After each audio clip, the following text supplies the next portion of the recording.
them into the chat box. So I'm going to pass you over now to Jessie, and have a great evening. Right. So I might just, am I going to be able to share my screen? Yes, I am. So I'll just share that now, Grace, and then we'll get going. Okay.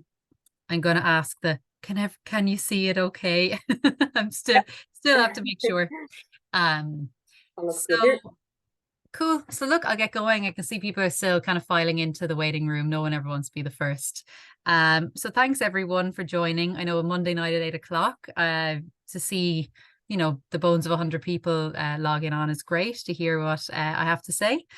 So yeah, when Grace first approached me to do this webinar, I was delighted because I have been exactly where all of you guys are at one stage in my own past.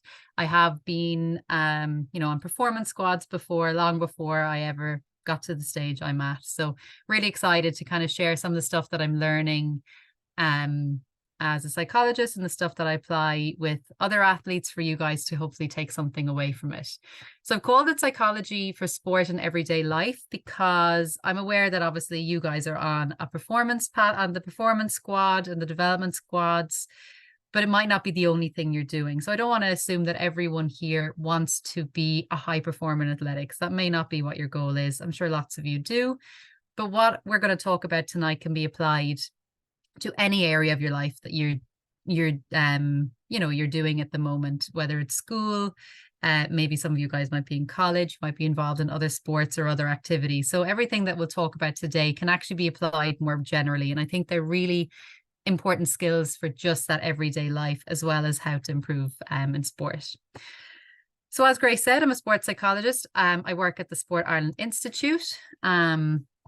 And just to kind of give you a bit of a background to who I am. So as I said, I'm working at the Sport Ireland Institute. I work across a number of sports, including athletics, gymnastics, track cycling, badminton, swimming, sailing, and there is probably one more sport that I just can't think of at the moment, but there's about 6 to 7 sports that I work across, and including a range of sports in my own private work.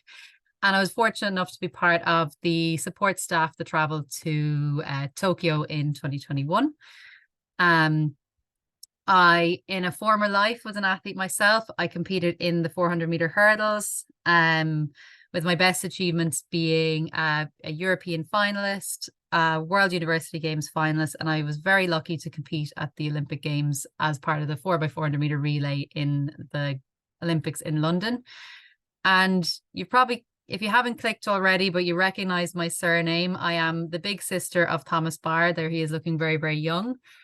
So I come from a family of athletes as well. The two of us have been involved at a high level. He continues and has done everything that I've done, just better. So anyone who is a sibling will understand how sometimes that can be a bit annoying. But still a big fan of Thomas, even as his sister.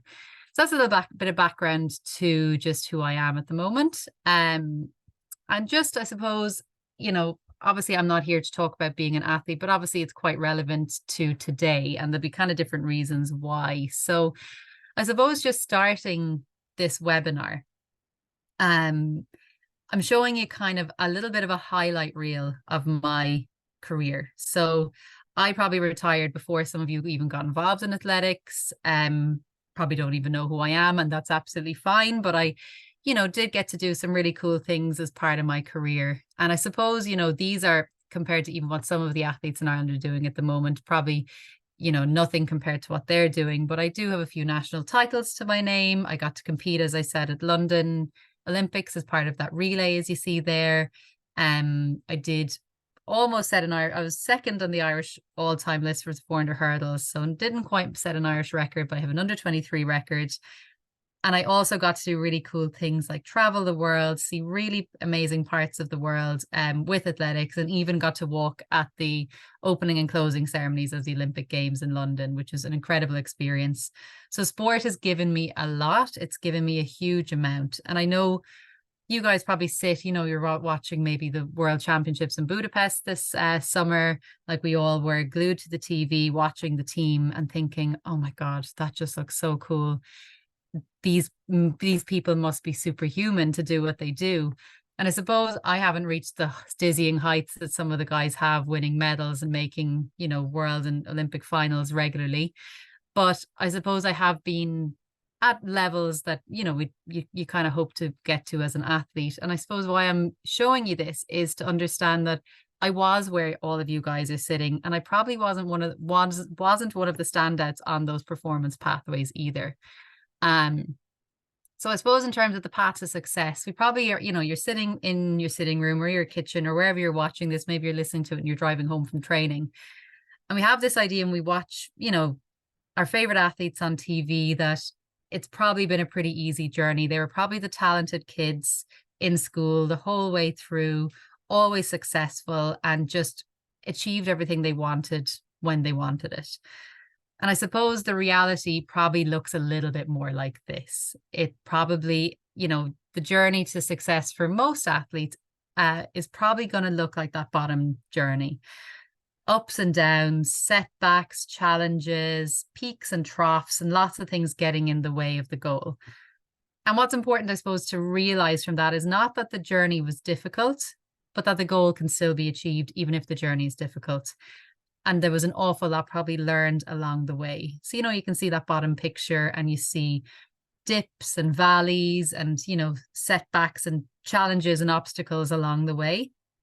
And what's important is not those valleys or those troughs or those setbacks, but probably what that athlete learned on the journey through those things to make them a better athlete.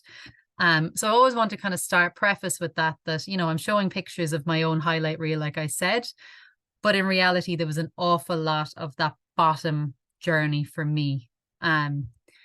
So this is probably one of the highlights of my own career, the Olympic Games in London in 2012. So what I didn't realize, the highlight of my career was very, very early on. I had just turned 23 when I traveled to the Olympic Games in London. And in my head, that was going to be the first of many Olympics. And unfortunately, it ended up being my only games. I picked up a series of injuries in 2015 and 2016, which kept me out of contention for Rio. And then I ended up retiring in 2018, a little bit earlier than I expected, because life just doesn't plan out the way you always think. So that was probably one of the highlights for me.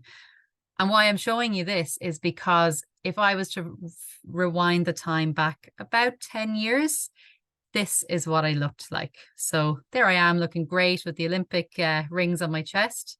10 years from there, I had very humble beginnings in a pair of bright blue leggings, not looking like the athlete I did 10 years later. So in 10 years, I went from coming last at the Ferrybank Open, where we didn't even have paint on the ground to mark out the lanes, to the Olympic Games.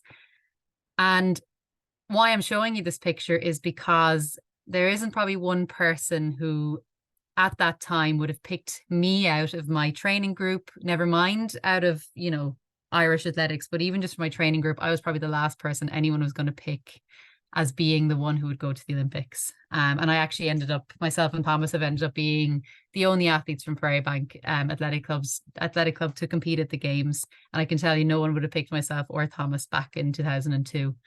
So I'm showing you this, I suppose, to kind of, if anyone's sitting there thinking, okay, I'm on this performance pathway, but I have so much to do to get to the levels that I want to get to. It can be done. What did it take for me to get there? It wasn't my natural talents and abilities, as you can see, because that is not a natural runner in those lovely blue leggings.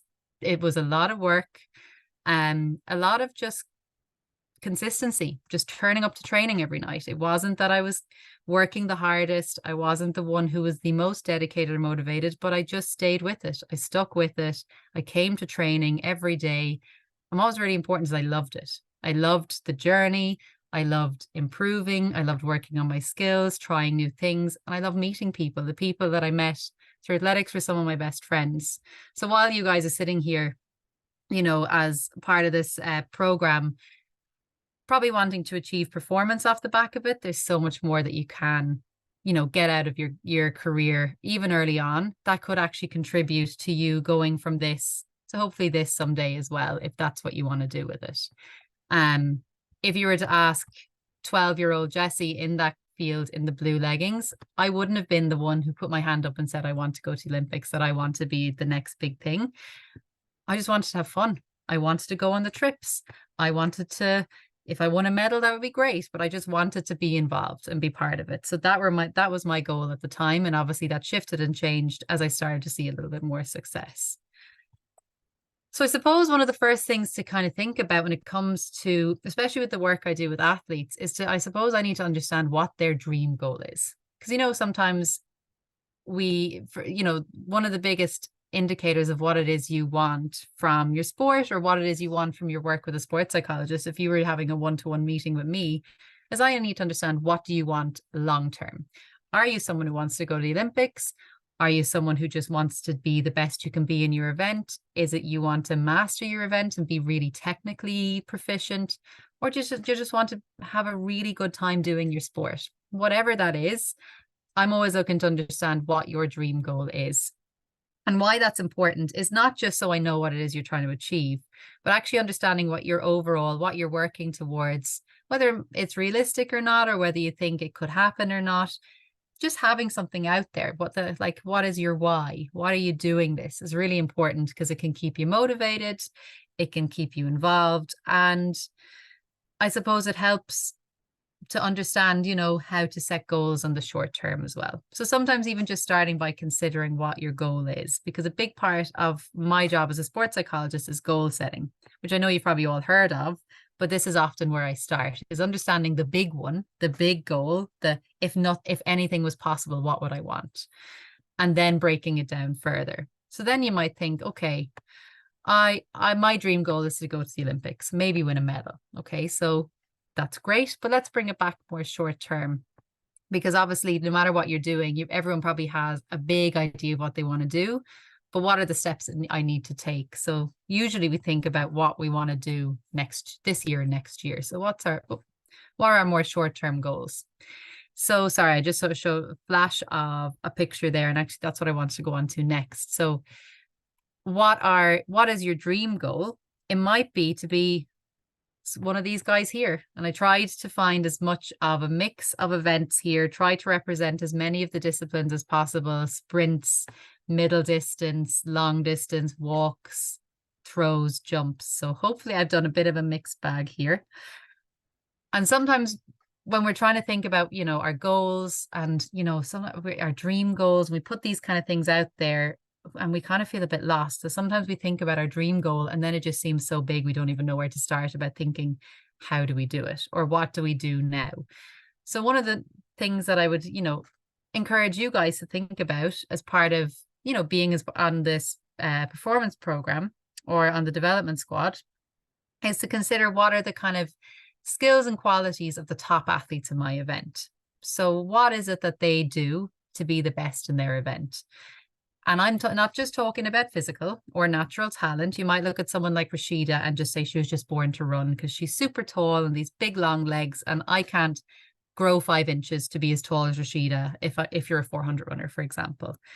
So I'm not just talking about the physical qualities, but I'm talking about, what are the physical things you need to work on? So if you're a 1500 meter runner, you maybe want to be working on your aerobic capacity, your speed endurance. You probably want to be able to manage injuries, so doing kind of rehab and prehab and some kind of conditioning exercises. And you want to probably have really good tactical awareness, for example. And obviously, depending on each event that you're involved in, those things will be a little bit different from the physical point of view. But where they I suppose the technical and tactical point of view as well. If you're in an event like a throw like Eric Favors, or you're a hurdler like Sarah Lavin, there might be more technical work you need to do. So you might need to have specific skills and qualities that you're looking at focusing on in those. But I suppose what is probably in common with all these guys is some of the things we're going to talk about tonight. I wouldn't say there's anyone who pulls on an Irish vest that doesn't have some level of confidence. They might not be the most confident athlete in the world, but to stand up on a world stage or a European stage among the best in the world would take a certain amount of confidence. And we're going to talk a little bit about that. They're probably really motivated and disciplined in their training in the day-to-day to be as good as they are.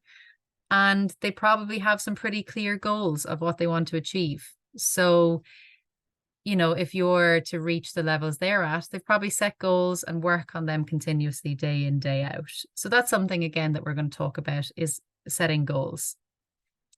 So obviously when you are setting goals, starting with something like this, kind of thinking, okay, in my event, what are the things that I need to work on to be whatever it is? If it's to be the best I can be, or if it's just to be a better version of what I am now. I want to get a little bit faster, a little bit stronger, I want to move, jump a little bit higher, throw a little bit further.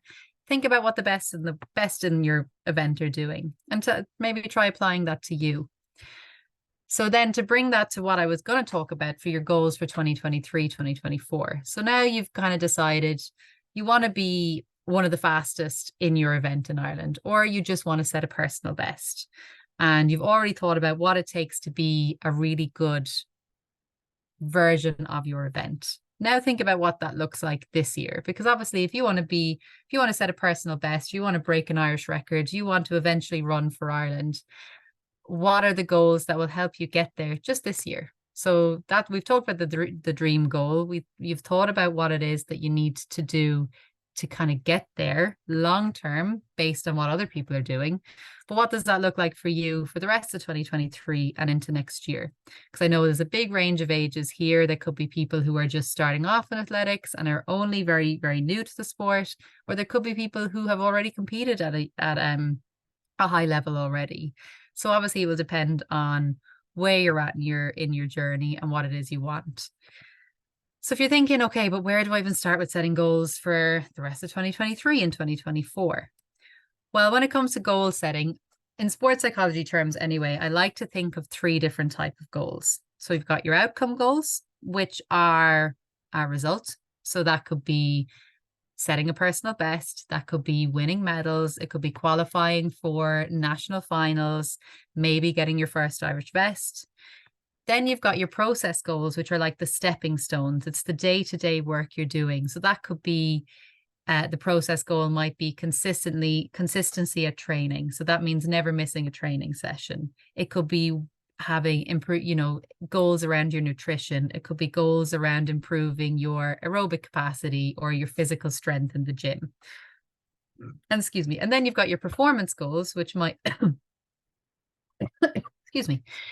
And then you've got your performance goals, which are like your process goals, your stepping stone goals, but they might be more in relation to times, distances, weights you're lifting. So for example, if you want to set a personal best in the 100 meters in the summer, and you're currently running 14 seconds and you want to run 13.5, well, maybe performance goals might be setting a personal best, might be running a certain time over the 60 meters indoors, which means you're more likely to run a fast time outdoors, for example. Or it could be setting a certain goal in the gym, which obviously isn't the overall outcome goal, but it's a performance goal that will help towards your outcome goal. So if you're improving your strength in the gym, you're more likely to achieve a PB.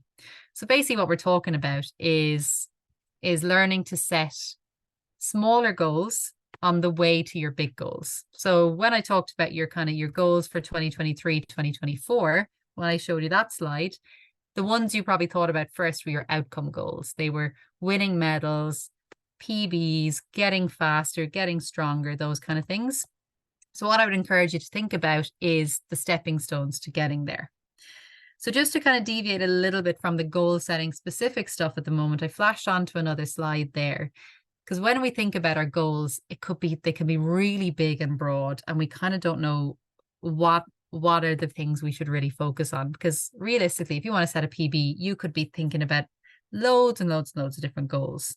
So one way I like to kind of break it down, and I think this is really important across the board, whether you're in sport or whether you're looking to perform or improve in anything, is to focus on the controllables. It's probably something you've heard, focus on the controllables. And it's something that's like the mantra in sports psychology is control what you can control and learn to accept the things you can't. So just in terms of goal setting here, well, when it comes to setting goals, we want the goals that we set to be in our control. So what are the things that are in our control? What are the things that maybe might go into this orange circle that I've shown you here? And what are the things that we can't control? So what does that look like? If I'm sitting down with an athlete, this is one of the big conversations that I have, because if we think about the things we want to set goals around, they need to be things we can actually action and control and not be out of our control. So I'm showing you this picture, but what actually goes into these circles? So in terms of you guys, where you're at the moment, have a look at these circles. So remember, the green circle is all the things we have full control over. They're often the things we kind of overlook as being a little bit boring or a little bit obvious, but these are where we want to keep our focus when we're setting our goals, when we are, I suppose, going into competition, and when we are looking to even improve our confidence. We want to be looking at the things we have full control over that go into that green circle. And these are just a short example of some of the things that we might have full control over that we might want to set goals around. So it could be things around our nutrition, our sleeping patterns, our training and everything that's involved with that. Planning. So obviously that could be planning for training, that could be planning around school, around managing the balance of the two. Our mindset, whether we kind of take a kind of a generally positive and optimistic mindset into things, or do we tend to look at things from a kind of a negative, pessimistic point of view. What we're focusing on, is it on our own journey, or are we distracted by what everybody else is doing? Whether that's just in general life or actually in a competition. Our responses to situations, so how we respond to things going well, how we respond to things going badly, to mistakes that we make, all that kind of stuff. The choices we make, so whether we decide to go to bed at a decent hour and get lots of sleep, or we decide to stay up late and then we're wrecked for the next day. And then I suppose the effort we put in on the day-to-day, whether that's in training, in school, and all those kind of things that we're working on. So those are all the things that are in our control. And I think it's always really important to remember that, because sometimes when as athletes, it feels as like there's loads of things that we can't control. And it's always really important to remember there's lots of things we can control, and we want to maximize those, especially when it comes to setting our goals. That's where we want to keep our focus, is setting our goals around the things we can control. And then you're moving to the outside circle. And obviously I've included teachers in here because I said it is for sport, but it's also for general life as well. So what do I mean by the circle, that circle in the middle, that influence circle? The things that go in here are the things that we have some control over, but not full control. So what I mean by having not full control, so we can't control our teachers, our teammates, our coach, the other people around us that are, in our kind of, in our inner circle of people that we're close to. But we can't influence them by, for example, we can influence our teachers in that, maybe you're being given loads and loads of homework for a weekend, but you've also got to go away for a competition, or you're going to be at the squad weekend all weekend. Well, then maybe it's worth talking to them to kind of explain that you might not get all your homework done, or you might be kind of tired on Monday because this is what you're doing at the weekend. So you can't control your teachers' behavior or how, their actions, but you can influence them by just letting them know what you do. I can't tell you how many athletes I have who are stressed out going to school and doing, loads of training outside of school, and then they get frustrated because their teachers are not understanding, but their teachers don't actually know that they're involved in sport, and they don't know that they're involved at a very high level either. So a teacher can only kind of treat you the way that they know how to. So for your often teachers can be very understanding about the demands of sport, and just even letting them know what you're involved in can be really helpful in managing those demands and those stresses. They're not guaranteeing every teacher is going to be understanding, but it's better to let them know and let them be understanding than be frustrated. Same thing goes with your coach. If your coach might be getting frustrated because you're maybe always turning up late to training, or you're not able to give it 100% on certain days, but your coach doesn't realize that maybe you have after school grinds or after school activities, or you have a very busy day on a certain day of the week. They probably need to know that so that they know it's not that you're not giving your best at training, but that there are other demands. Another thing that I've put in there that I think is important is my emotions. Now, you might think my emotions are mine, so why aren't they in the green circle? Well, emotions are something we don't have full control over. because we don't really decide to get upset. Well, maybe you do, but usually we don't watch something funny happen and decide to laugh. We don't make a choice. It just happens. The same way as when we get frustrated, if we make a mistake, or we get upset when something sad happens. Our emotions are a reaction, but what we do have control over is our response to feeling that emotion, which you see in the green circle. So maybe it's a competition day. I know cross country is on at the moment, so some of you might be involved in that. And maybe you feel particularly nervous because it's the Autumn Open and it's a really big event. I saw the pictures of how many people are on the start line. So maybe you're feeling quite nervous. You might not have full control over that that nervous reaction to the event. But what you can control is your response, how you decide to act now that you feel nervous. Are you going to stick to your normal warm-up plan, your usual preparation plan, and stick to the race plan you and your coach decided on? Or are you going to let the nerves and the emotion take over and scrap it and just go out like the clappers with the best, with the fastest person in the field and completely disregard your race plan? So we have choice to kind of respond to how we're feeling, our emotions, but we don't always have full control over the reaction, the emotion happening in the first place. Then in the outside circle is all the things we can't control, which when I talk to athletes about what makes them feel most stressed or nervous when it comes to competition or just general life, it is often the things that sit in that red circle. So it could be time, like things that happened already that you're stressing about, or mistakes of the past, or it could be time in relation to the future, or not having enough time. So the future may be that you have set big goals for yourself and you're worried about whether you'll achieve them or not, or things that are to come. You might be worried about the outcome of an event or the results, and you're worrying about what happens if you don't achieve your goal of winning that race or setting that time that you need. Unfortunately, that's not fully in your control either, because obviously everybody else in the event probably wants to win or probably wants to do their best as well. So while we can't control the outcome or result, we can control our competition plan, the work we do to put into it, and how we plan our day. Things like study and homework. I mean that in terms of the volume that you get. So, you might be stressed out how much study and homework you have to do when you also have to train. What you can't do is control the volume, but you can control your planning and the effort. And things like your competitors as well. It can be a big source of nerves, what your competitors are doing, both in day-to-day and in competition day. We can't control them, but we can control our responses to them. So we can choose to put all our focus on them or on what our own competition day is. So just a kind of idea of if you ever hear that again, just focus on what you can control or control the controllables. That's what we mean. It's recognizing the things we can't control and focusing and planning goals around what we can.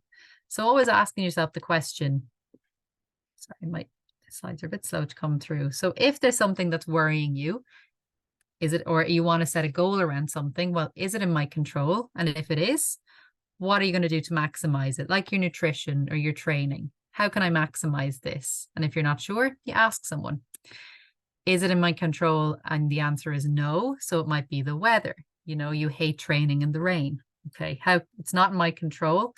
Well, what can I focus on instead? Well, the weather is not great. I hate training in the rain. Well, I'm going to focus on the fact that we're all here in the rain, and how can I do the best session I can, even though it's not my favorite conditions, because someday I might have to race in the rain. So focusing on how this could help me in the future rather than focusing on the not so nice conditions.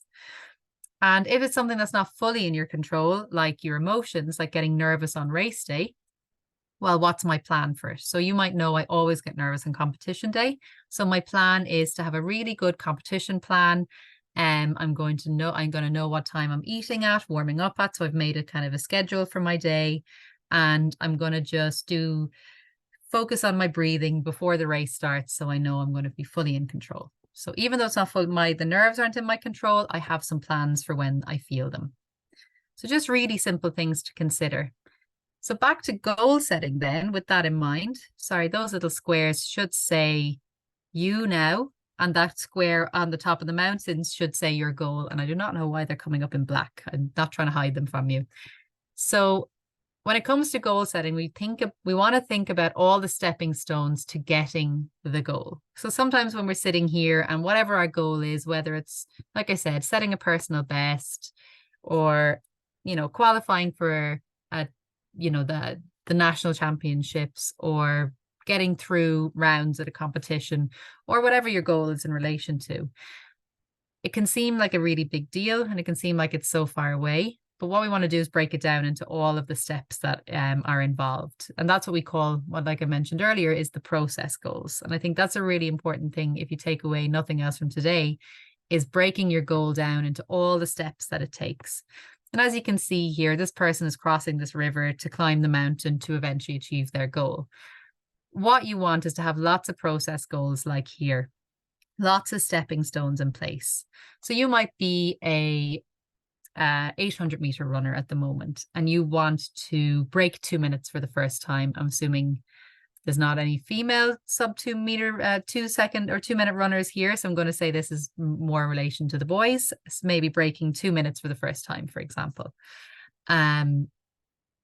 Or whatever your goal is. If you want to break 2 minutes in the 800, for example, well, you might just say, well, I need to improve my aerobic capacity. So I need to do more long runs. That's great. So if you do more long runs, you're going to improve your aerobic capacity, which will impact your 800 meters, but it probably isn't going to be the only thing. So if you only rely on that and maybe your aerobic capacity doesn't get better, does that mean you can't achieve your goal? Well, if you haven't focused on anything else, then maybe achieving that goal might be harder. But if you've said, well, I want to improve my aerobic capacity by focusing on my long runs, but I also want to make sure my recovery strategies are really good. So I'm going to look at my nutrition, and I'm also going to make sure I'm doing some stretching and foam rolling. Well, now suddenly there's 3 things that are going to help you towards your goal. And maybe something else is watching 800-meter races on YouTube to kind of improve my tactics before I go into a race, to kind of learn about how to be better in different race scenarios. Well, there's something else that you can be improving on. So rather than just having one process goal, setting lots of process goals that cover lots of different areas. And obviously going back to that slide that I showed with all the athletes, that can be a really good place to kind of think about process goals. But what are all the things they do?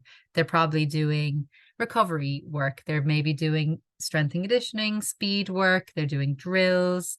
They have, focusing on their sleep, recovery, managing the balance of training and study. All those kind of things will all contribute to me maybe achieving my goal next year. So thinking about that stepping stone kind of idea. And just trying to maximize the things, again, to go back to that idea of the things in my control. So rather than those stepping stones being made up of things outside of that green circle, bring them into the things we can control. One thing I like when I'm setting goals is to use something like this, the goal setting pyramid. So that could be deciding on the most important, like I call them the non-negotiables, putting them on the bottom line. So that could be, if I want to run a personal best next year, the non-negotiables are attending every training session, always stretching once a week, doing one stretching session a week and getting 8 hours of sleep. They could just be my non-negotiables, the most important things. And then other process goals might be in relation to technical improvements, tactical improvements, and other kind of physical things as well, or nutrition, anything else. But in terms of setting goals, that can be a really nice way of doing that. I'm not going to go into too much more detail here. This is something that, I can nearly spend a whole session on. And if you are setting goals, what we want to do is make sure we're actually tracking our progress, because sometimes we can set goals and then forget about them or not recognize the progress we're making on the day-to-day, week-to-week, month-to-month.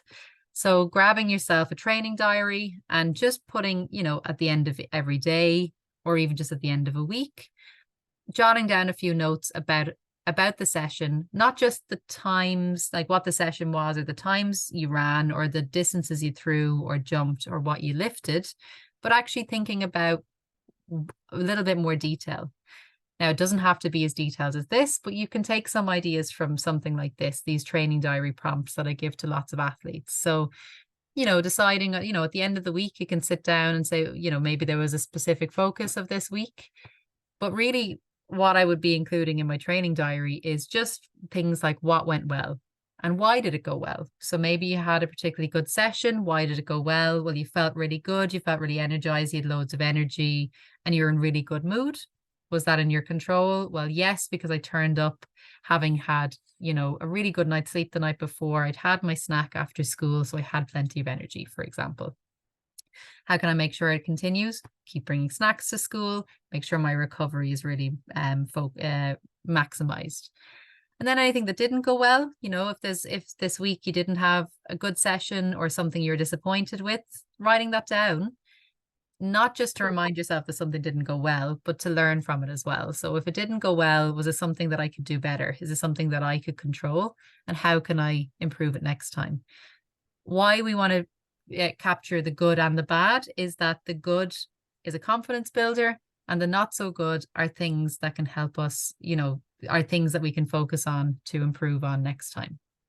So if we are setting goals, making sure we're actually tracking them and making notes about our progress, because there's something really nice when it comes to a competition about reading through that training diary and recognizing how much good stuff you've been doing and not just thinking about the sessions that didn't go so well. And then when it comes to building confidence, as I just mentioned, if you were to think about probably what is one of the biggest common denominators for all those athletes I showed you earlier on, or any athlete you watch on TV, there's probably some level of confidence. Like I said, they might not be the most confident athlete across the board or the most confident athlete on the track, but they probably have a certain level of confidence. And no matter who you are or what you're doing, building confidence can be a really, really important skill that you can be working on all the time. But how do I do that? So first thing is to kind of understand, well, what are the things that help me feel confident? Thinking about, competition days or days in general that you felt confident. What was that? Was it being really prepared? Was it having good people around you that made you feel supported? Was it having a plan in place? Was it having done all the work in advance, whether it was work in terms of study for an exam you felt confident about or work in terms of training that you did for a competition? And then think about the days that you haven't felt so confident. What was it that affected it negatively? Like, why did I not feel confident? Or what stops me feeling confident? Because if you know what those things are, you can maximize the things that help you feel confident and then look at planning ways to improve your confidence around or remove those things that stop you feeling confident. So one thing when it comes to building confidence is looking at what you're already doing well. I think as every athlete knows, most of our time is spent working on getting better.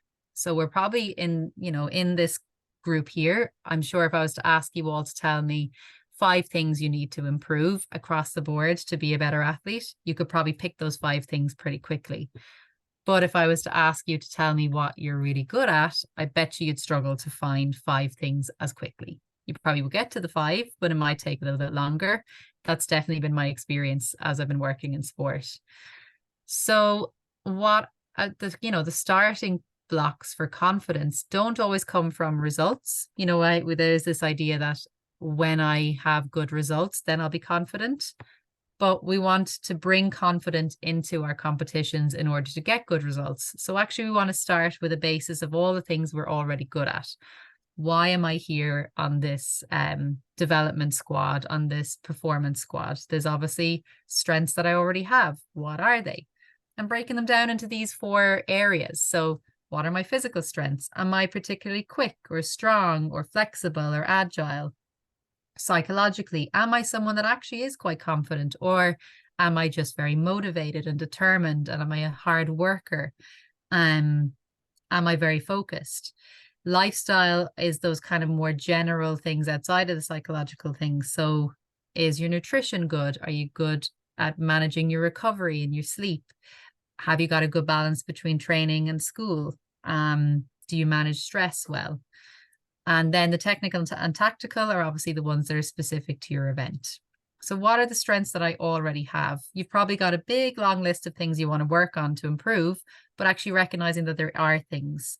And it might be hard to do on your own. So maybe doing that with a coach or with your training partners or parents or guardians or someone that knows you because it can sometimes be hard to recognize those in ourselves, but can be a really, really important starting point when we want to build our confidence.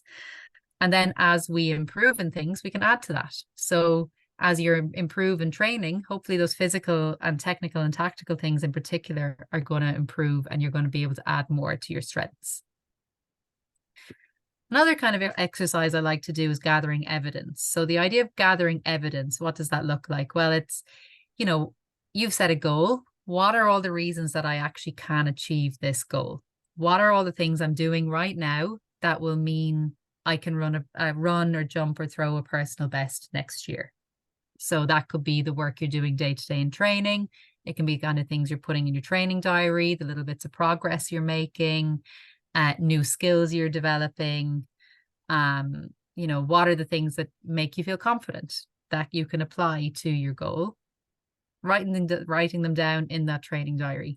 So an example of things that could be, it might be just things like training is going well. I'm training well and I haven't had to miss much training. I've set PBs in training or in smaller events.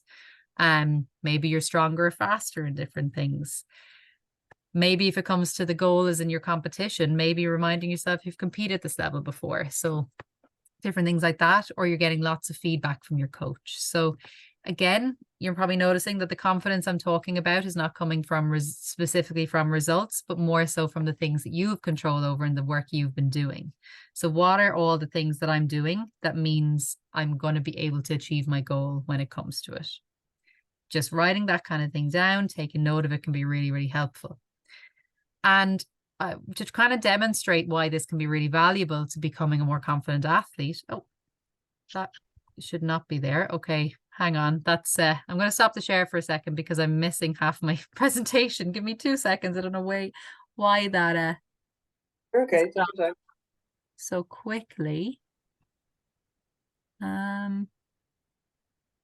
Okay, I don't know why some of the slides have just vanished. So I'm just going to talk you through it with that slideshow up. So why this why can share your screen again, Jessie, if you want. Oh, sorry. You just look at my face. Thank you. I don't know why I'm having a disaster with my PowerPoint tonight. That's all right, don't worry. So going back to the idea of gathering evidence, what I was going to show you was a nice quote from my brother Thomas, who's always so wise, about why this can be really valuable. And the quote that he gave was after winning a bronze medal at, is that okay? Can you see that, Grace, still? Yeah, all good, Jessie. Yeah, perfect. So why that can be really valuable is Thomas is a 400-meter hurdler, if you don't know. And when he won his bronze medal at the European Championships back in 2018, he was interviewed. And in the interview, he gave a really interesting quote. And it was basically saying that he knew when it came to the last 100 meters of his race. So if anyone's ever watched Thomas run, he tends to go out very, very, not slowly, but definitely slower than some of the other athletes like Karsten Warholm, who sprints as if he's running 100 meters and just keeps on going. Thomas is a bit more conservative in how he runs, and his strengths tend to lie in his end of the race. So the last 100 meters. So he tends to kind of pick up the pace or just maintains his pace as everybody else is starting to tire. And what he referred to in that interview was that he knew when it was between him and the French athlete for that bronze medal in the last 100 meters, he knew the bronze medal was his because he knows his strength lies in that last 100. So he knew that even though he doesn't go out as fast as everybody else, and he came onto the home straight, maybe not in a medal position, he knew that if he was in contention at that point, that he would be able to win a medal because he knew where his strengths lie. And that's why it can be really important to understand and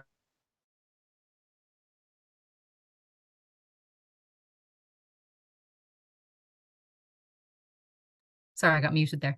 So when you know and recognize where your strengths lie, you're not going to get as distracted by what everyone else is doing. So if Thomas wasn't aware that his last 100 meters are where he is at his best and where his strengths are, he probably would have panicked. He might have went out too fast in that race and tried to chase everybody else, which would have affected his race plan and probably wouldn't have allowed him to run, to use his strengths to the full of his ability and be as quick on the last 100 meters and battle for that bronze medal and not have the confidence to do it.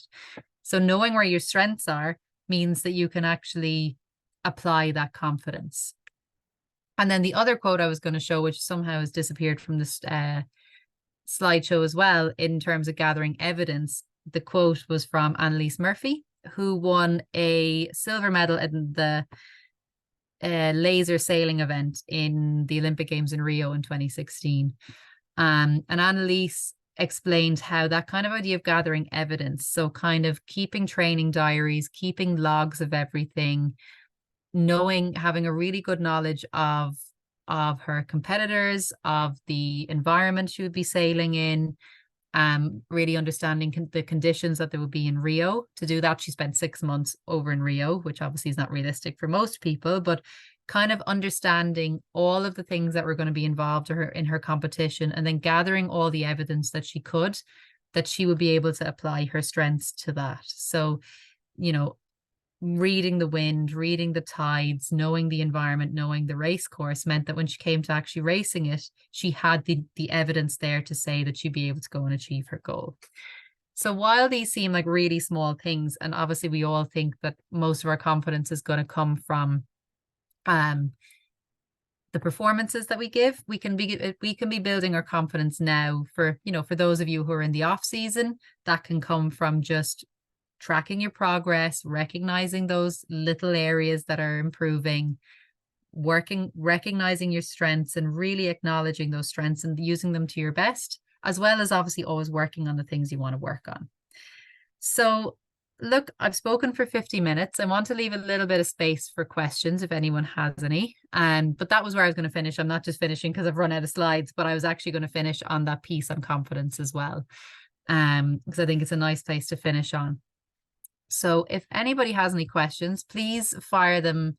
You know, you feel free to come off mute and ask me, or put them into the chat box. Or if anyone has any comments, please feel free to go ahead. So I'm going to stop the share now, if that's okay, Grace. Yeah, perfect. Thank you so much, Jessie. No problem. Even I was picking up some great tips from you here tonight, so I'm sure most of our athletes were too. Good.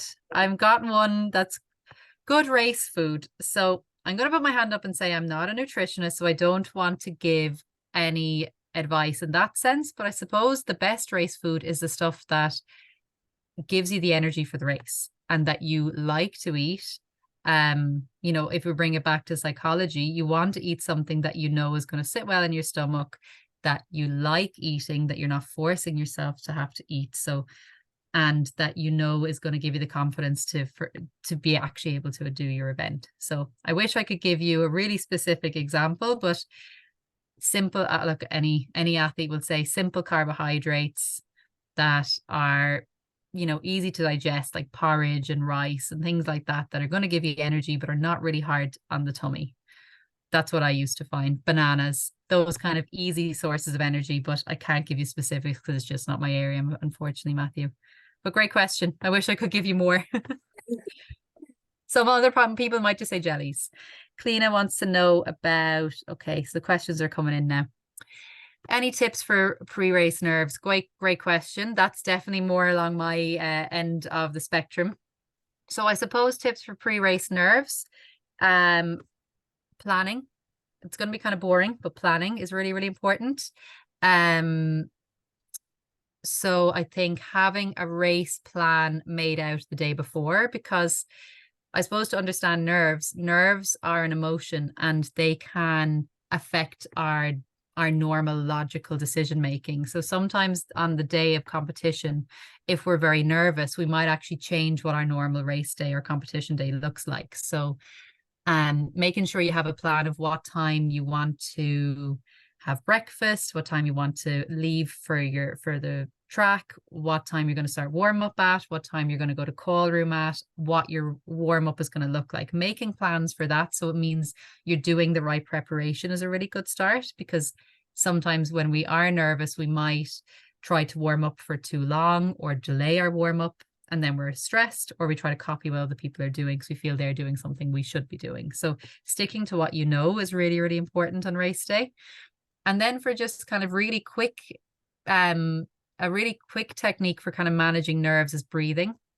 So I love a breathing exercise for managing nerves because it has the calming effect on the physical nerves. So the physical symptoms of nerves, so like your heart rate, shallow breathing, butterflies in your tummy, breathing can be really good for calming everything. So that could be just a deep breath in through your nose, holding, and then a long, slow exhale. Or it could be one technique that I like called box breathing, which is breathing in for a count of 4, holding for a count of 4, exhaling for a count of 4, and holding. So if you type in box breathing into YouTube, you'll find examples of that.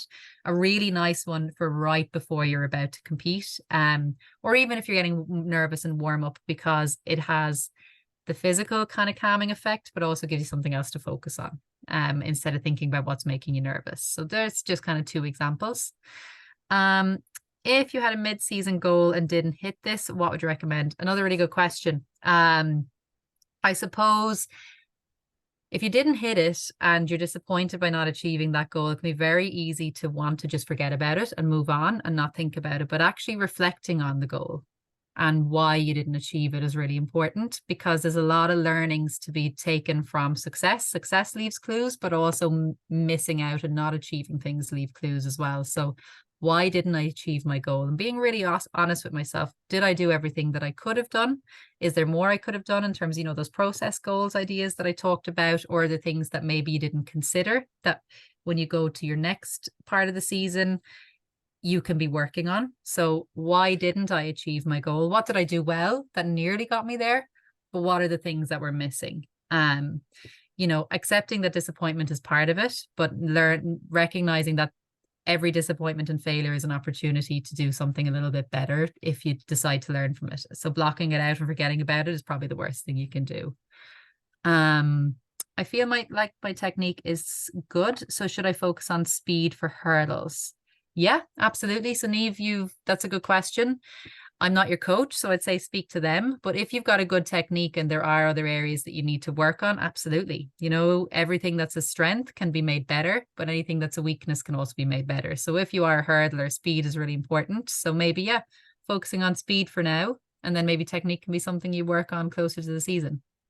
Because there's always space to work on both. Tips to try stop overthinking about your event during competition. Really good question as well. So to stop overthinking during the competition is to give yourself something to think about.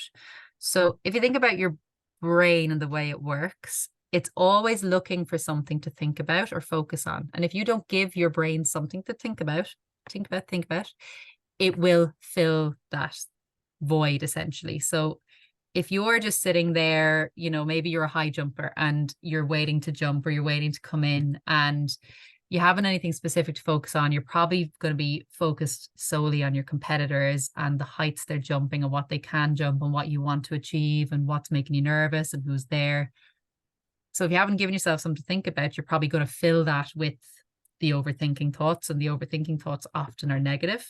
So try to give yourself something else to think about. That can be in terms of your competition plan, or thinking about the good work you've been doing, thinking about good training sessions you've done, maybe focusing on your breathing. So to try and stop overthinking is to not stop thinking, but it's actually to think about something else. Give your brain a different focus in that situation.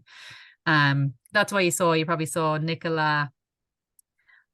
Her name is Alice Sagers back in the day. I can't remember what her married name is. She's the girl who won the silver medal, I think, at the Olympics in Tokyo in the high jump. She was writing in her training diary during the Olympic Games, even though it might seem pointless then. She said she did it because it gives her something to do during the competition to stop overthinking. So while I'm not saying you all need to go and bring your training diary to competitions, it is having something else to kind of focus on. So giving your brain something else to focus on. Any tips for keeping yourself motivated during the race to push yourself further? Yeah, really good question as well. And it can be really hard, especially I'm assuming you're getting to the point where you're starting to hurt during a race. I suppose remember what the overall goal of the race is. Again, having a race plan. So if you're at a point in the race where it's starting to hurt, having something to think about and something to do to help push yourself further. So if you're thinking, I'm imagining you're in a distance, probably a distance race. Actually, to be honest, even if you're a 400 runner, you probably have points where you need to stay motivated. If you're noticing you're at a point where motivation is dropping because you're hurting or you're fatiguing or you're tiring, practice in training, giving yourself something to think about. So it could be about driving your arms, driving your knees. It could be focusing on your breathing, focusing on something in the environment, instead of thinking about the thing that's hurting, for example, or thinking about, well, what's the goal? Okay, if I want to run whatever time, I need to push through this here. So maybe reminding yourself of what the goal is. But I sometimes find in those situations, it's giving yourself something specific to focus on. I think, sorry, that's just after, oh, there it is. Yeah. So keeping yourself motivated, having a race plan for during the race, having a plan for those times when motivation can drop off, and giving yourself, again, something to think about. Oh, there's great questions coming in. Thanks, everyone. Any tips for keeping focus and concentrated during training and race days? So yeah, again, having goals. I talked about it, and that's why they're so, I've mentioned them because they're such, can be so overlooked. But tips for staying focused is having a specific focus for the session. So, sometimes your coach will give you a training session, but that could be quite general. So what's your specific thing you want to get out of it? What do you specifically want to achieve? So it could be a technical thing to stay focused on, or maybe it is thinking of further ahead to the dream goal, that every one of these training sessions is money in the bank, as my old ferry bank coach used to say, is money in the bank towards my eventual goal this season, this year, or in this career. So thinking about what your small goals, what they are today, giving you something to focus on. And then the same on race days, having race plans, self-talk, having things to kind of think about during the race. So you're kind of, again, giving yourself something to think about, so it's not drifting away to random things. The tips on how to manage sleep the night before competition. Having a plan. It seems kind of annoying that I keep talking about planning, but having a plan for your sleep. So we think about sleep, and the first thing we all jump to is removing blue light, so putting down our phone. But actually, good sleep, managing your sleep, actually starts that morning. So having a good sleep-wake cycle, which means you get up at around the same time every day, you go to bed at a similar time every night. Our body clock responds really well to consistency. So if you some mornings get up at 7, other mornings you get up at 9, then at the weekend you sleep until 11, your body clock can never actually set. So it doesn't really know when to be sleepy and when to be awake. So actually trying to get up at a reasonably similar hour every day, within reason, obviously. And then I suppose when it comes to sleep, having a good sleep routine. So an hour to 30 minutes before bed, starting your pre-bed routine. So obviously we all think about screens and phones. It's not just the blue light that's emitted. When we think about our phone, it's not just the blue light that's emitted, but it's also, the control our phone has over our attention. So if you're scrolling on Instagram or on TikTok, you don't know what's coming next. And the whole point of those apps is to keep your attention. So if you're constantly scrolling and the next thing that comes on is like a really interesting thing and your attention is constantly being grabbed, it means your brain is not getting a chance to shut down. So it's not just the fact that the blue light is stopping the sleep hormones from kind of kicking in. It's also that it's stopping your brain from having a chance to relax and unwind. So if it's a case that, you need to have a screen before bed, maybe watching something that's not overly interesting, or maybe you've seen before, so you don't really mind, your attention is not being grabbed by it, I would say put down the screen and have a book.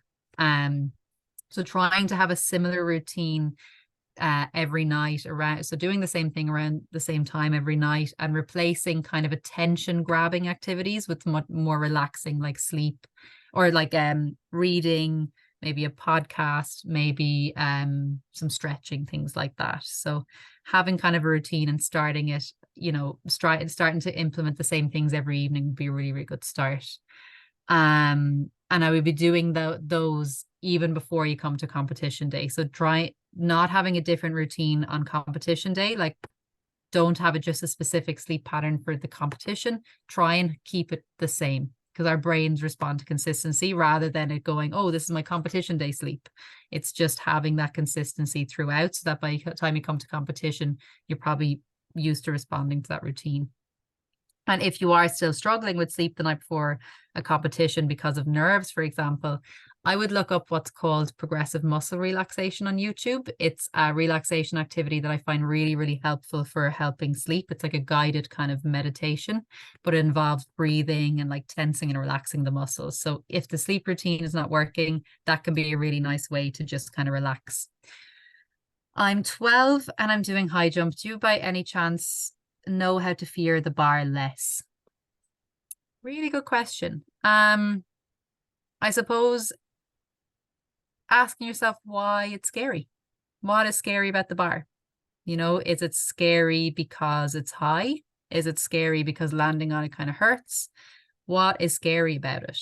If it's scary because it's high, you know, start by moving the bar a little bit lower and getting used to jumping over it. So it's not a scary thing anymore. So jumping, rather than moving the bar up as soon as you jump a height once, maybe start by jumping a height loads of times and then move the bar up.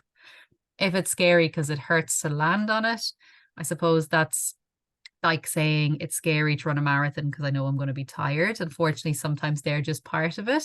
But fearing the thing is actually not going to stop it happening. So if you're thinking, I'm scared of the bar, that's all you're going to be thinking about. So instead, when you're about to jump, think about what you need to do to jump high. So planting your foot and driving the other knee. So focusing on the things you can do rather than being scared of the thing that you can't control, which is the bar, if that makes sense. And then I've got a direct message, which could be helpful for everyone, is what can I do to remove negativity after a bad jump or throw? I suppose after a bad jump or throw, if you're being negative, feel the emotion for a second. I think it's actually okay to feel the frustration or the anger briefly, but do it in a more helpful way. So maybe if you're frustrated, tensing up your body, so maybe tensing your fists and then letting them relax. So you're kind of acknowledging that you're frustrated, but then have a more helpful way of removing that emotion rather than trying to block it down. Experience it, allow yourself for a second, and then think, okay, well, what can I do better? What can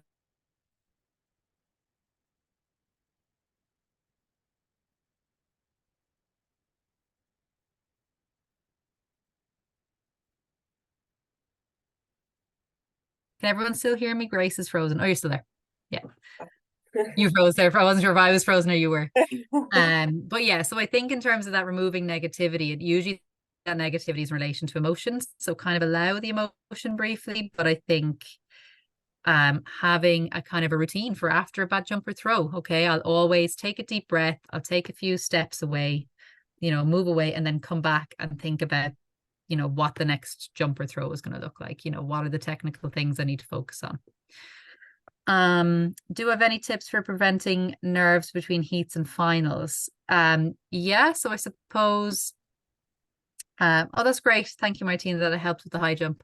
Do you have any tips for handling nerves between heats and finals? I think having a plan for the time between heats and finals. So I suppose depending on the event you're in, you might have heats and finals in the same morning, the same evening, the same day, or they could be a day or a couple of days apart.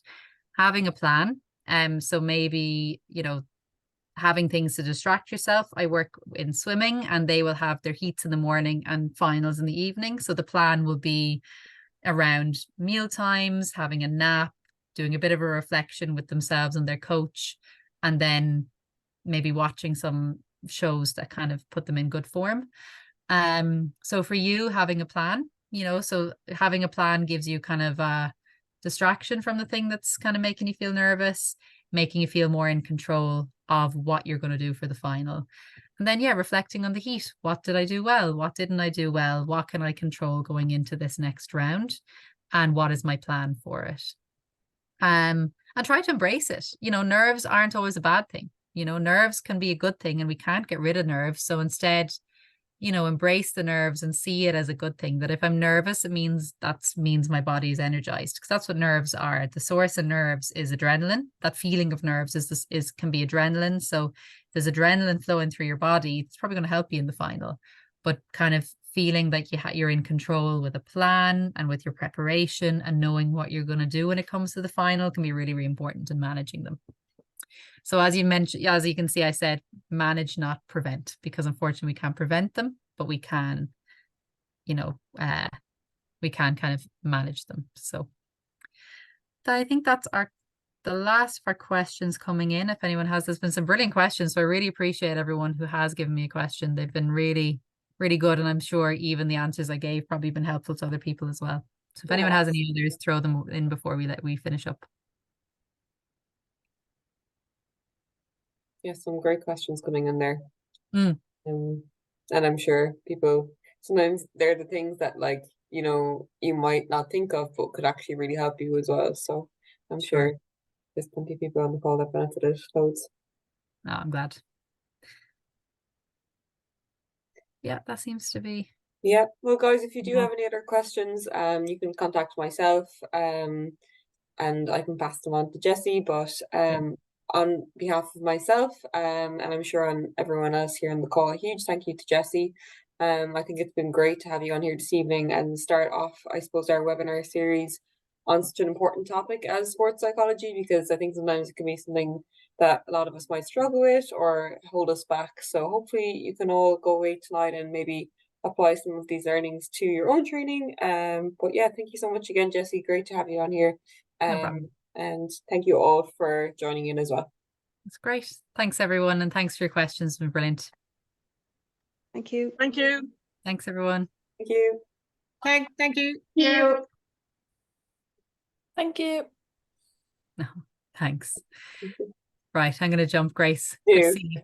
You too. Thanks, Thanks, Jessie. Bye-bye. Oh, wait, there's more thanks, Camille. Hang on for a second. Just in case. Thank you. Thanks.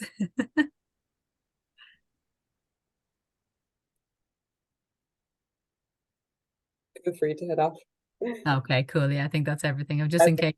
Yeah. That's great. Thank you, Grace. Thanks a million. Talk to you soon. Thank you. Bye-bye. Talk to you soon. Bye.